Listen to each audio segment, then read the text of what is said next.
Assalamualaikum warahmatullahi wabarakatuh. Perkenalkan, nama saya Muhammadul Kapi dengan NIM 3411191101.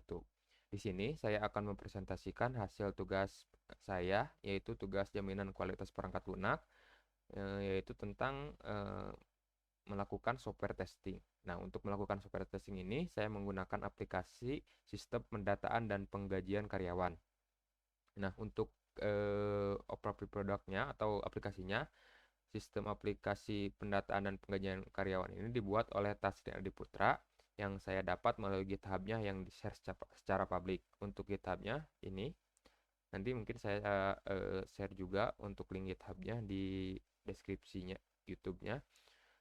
Selanjutnya, secara umum aplikasi ini berfungsi untuk mendata karyawan mulai dari jadwal kerja karyawan, penggajian karyawan, dan absensi karyawan. Dan yang terakhir adalah permohonan cuti karyawan. Nah, di sini saya akan melakukan dua testing, yaitu sistem testing dan integrity testing.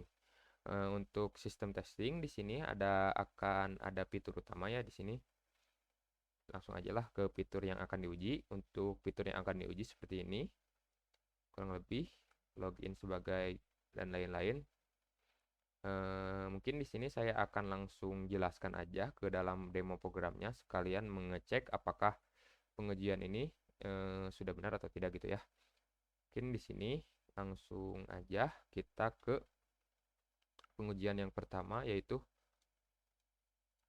login untuk sistemnya gitu ya. Yang pertama mungkin kita akan lakukan login jika kita salah gitu ya. Misalkan kita input seperti ini. Nah, ini akan terjadi kegagalan seperti ini. Sudah ditambahkan juga tadi di pengujian fitur ini di sini. Jika passwordnya salah gitu ya, akan terjadi seperti ini. Oke, berarti selanjutnya kita akan login sebagai admin terlebih dahulu. Nah, untuk admin ini berhasil login. Jadi bisa dikatakan fitur ini sudah sesuai gitu ya. Selanjutnya mungkin kita akan login sebagai staff atau pegawai atau karyawan ya. Di sini misalkan Kapisto234 ini sudah saya buat tadi. Nah, di sini juga berhasil jika login sebagai karyawan atau staff gitu ya. Di sini tampilannya agak beda dengan admin. Terus mungkin saya lanjutkan ke pengujian selanjutnya, yaitu lihat data karyawan. Berarti hasil uji yang tadi, yang pertama login sebagai admin dan karyawan sudah sesuai ya. Terus yang selanjutnya yaitu lihat data karyawan. Oke, lihat data karyawan di sini bisa dilihat, lihat datanya seperti ini ya. Ada dua data. Kita coba lihat di dalam database untuk karyawan dan di dalam database juga dua. Berarti data ini sudah sesuai berarti ya. Berarti untuk kode uji yang kedua ini sudah sesuai. Selanjutnya mungkin kita akan mencoba kode uji yang selanjutnya, yaitu tambah data karyawan. Ya, untuk tambah data karyawan, tombolnya ada di sini. Terus kita bisa input di sini, misalkan Tio. Terus kita tambahin today aja lah. Ini ngasal aja datanya, dummy. Terus di sini bisa gini. Oke. Terus ada pilih data ini, masukkan alamat Cianjur.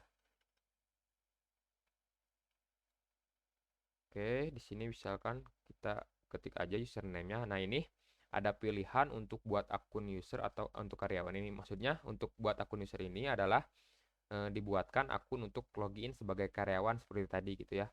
Jika ngeklik checklist maka akan muncul seperti ini, akan dimasukkan misalkan username Tio Tio Tio. Terus untuk passwordnya sudah dijelaskan di sini bahwa passwordnya itu akan digenerate otomatis sesuai dengan username gitu ya. Kita coba simpan. Nah, datanya sudah tersimpan dengan nama Tio. Ini sudah tersimpan. Kita coba cek di database apakah sudah tersimpan atau belum. Ternyata datanya sudah tersimpan juga. Berarti kode uji yang ketiga ini sudah sesuai. Selanjutnya ada edit karyawan. Misalkan kita edit yang nama Tio tadi ya, menjadi namanya kita ganti menjadi Tio Hardadi. Kita coba simpan aja di sini.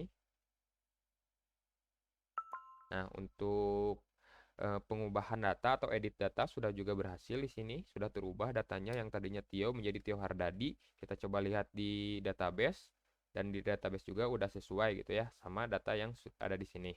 Berarti untuk pengujian yang keempat ini sudah sesuai. Ini sudah dijelaskan sama saya. Terus selanjutnya mungkin fitur yang selanjutnya yaitu hapus data karyawan. Kita coba hapus data karyawan Tio. Apakah berhasil? Oke, data berhasil dihapus. Di sini juga tidak ada nama Tio. Kita lihat di database-nya dan ternyata di database-nya juga sudah terhapus gitu ya. Oke, selanjutnya mungkin ke fitur yang ke-6 ya. Lihat data penjadwalan karyawan. Kita bisa lihat di sini. Nah, untuk datanya baru ada satu ya. Data jadwalnya.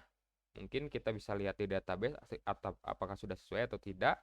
Ternyata sudah sesuai ya dengan ID staff ini. ID staff ini yaitu yang tadi Tasrin Adiputra gitu ya. Kita lihat di sini dan di sini sudah saya jelaskan bahwa ini sesuai gitu ya. Selanjutnya mungkin ke tambah data penjadwalan karyawan. Kita akan mencoba tambah data ya penjadwalannya. Sini kita pilih data misalkan karyawannya Kapi, terus kita untuk hari ini terus pilih datanya ini gimana ya keterangan jadwalnya gitu, mau lembur pagi itu gimana, tinggal pilih aja, terus kita simpan. Nah, ini juga sudah masuk ke sini gitu ya datanya. Dan kita lihat di sini coba refresh dan ternyata datanya juga sudah masuk ke dalam database. Oke, selanjutnya mungkin fitur selanjutnya yaitu untuk hapus data penjadwalan karyawan. Nah, kita coba hapus data penjadwalan Kapi di sini. Data sudah terhapus. Di sini juga di dalam database data sudah terhapus gitu ya. Untuk percobaan nanti kita tambahin lagi data Kapi tadi di sini. Oke. Selanjutnya ada data di sini. Pengujian selanjutnya adalah permohonan cuti. Untuk yang pertama yaitu lihat data permohonan cuti. Ini sudah ada satu yang cuti. Nah, cuti ini bisa diajukan langsung ke adminnya atau kita bisa login sebagai karyawannya gitu ya. Di sini saya akan mencoba menambahkan atau kita coba tes dulu ya yang list ini apakah sudah sesuai dengan database atau belum. Kita lihat di sini cuti di sini sudah sesuai ya datanya. Kita tambahkan misalkan ya. Misalkan kita start Kapi nih. Cutinya kapan? Apply gitu ya. Nah, alasan cutinya kenapa gitu ya. Liburan misalkan. Simpan. Nah, untuk tambah datanya berhasil ya. Kita coba lihat di database apakah sudah tersimpan atau belum. Ternyata sudah tersimpan. Oke, selanjutnya ke pengujian selanjutnya yaitu lihat data. Nah, ini tambah data udah, edit, coba edit. Kita edit di sini. Misalkan liburan ke Bali, misalkan keterangannya. Tambahin. Sini juga datanya udah terupdate ya. Di database juga sudah terupdate. Untuk selanjutnya mungkin yaitu fitur konfirmasi permohonan cuti. Misalkan kita terima aja di sini. Oke, fitur ini juga udah berhasil gitu ya. Mungkin fitur selanjutnya yaitu penggajian. Kita bisa inputkan di sini penggajiannya. Kita pilih dulu datanya staff misalkan ya. Periodenya bulan Desember. Terus ada ini. Pilih staffnya, Kapi misalkan. Terus di sini sudah ditentukan ya gaji per bulannya itu berapa dalam aplikasi ini yaitu 3.500.000 dan tidak bisa diubah gitu ya. Kita klik aja simpan. Datanya sudah tersimpan gitu ya. Ini tidak bisa mengedit. Bisa melihat detailnya ini seperti ini sudah dimasukkan juga untuk pengujian detailnya apakah sesuai atau tidak dengan yang ada di database dan ternyata sudah sesuai gitu ya. Ini udah sesuai. Selanjutnya mungkin ke absensi ya. Kita misalkan mau absensi, klik mulai absensi, kita pilih periodenya, periode Desember, terus misalkan tanggal 29, kita klik aja next. Di sini akan memunculkan karyawan atau staff-staff, terus sini tinggal pilih aja mau alpha, sakit atau gimana gitu ya. Kita tinggal klik simpan dan data tersimpan. Jika kita ngeklik absen, maka data akan muncul seperti ini ya.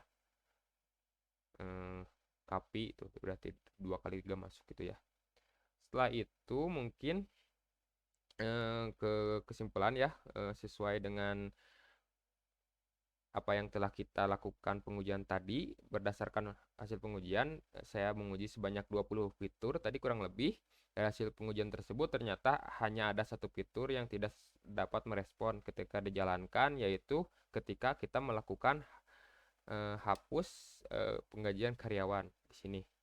Nah, ini tidak merespon. Nah, ini tidak merespon. Nah, hanya itu satu yang tidak sesuai fiturnya. Saya telah melakukan pengujian ini dengan seksama gitu ya. Setelah berulang kali saya coba, ternyata emang fitur yang tadi itu tidak bisa gitu ya. Dengan itu dapat dihitung presentasi sistem dengan fungsi kesesuaian sebagai berikut. Tadi sudah diuji 20 fitur, yaitu 20 kode uji, terus kode yang sesuainya ada 19, terus ada kode yang tidak sesuainya 1. Maka dari itu hasil dari pengujian dengan sistem testing ini yaitu 95% kelayakannya. Oke, mungkin selanjutnya yaitu integrated testing. Nah, integrated testing ini adalah suatu metode yang digunakan untuk menguji keutuhan sistem atau aplikasi. Integrated testing ini dilakukan dengan cara mencoba memodifikasi atau menghapus data informasi yang tersimpan pada sistem aplikasi. Nah, di sini saya melakukan pengujian dengan menghapus data karyawan KAPI. Karena KAPI sudah terhubung kemana-mana ya, ke penggajian gitu, ke absensi, terus ada ke penjadwalan, ada di permohonan cuti juga ada KAPI gitu ya. Bagaimana kalau kita menghapus staf KAPI, apakah akan terjadi error di penjadwalan atau menu yang lainnya? Kita coba aja hapus ini.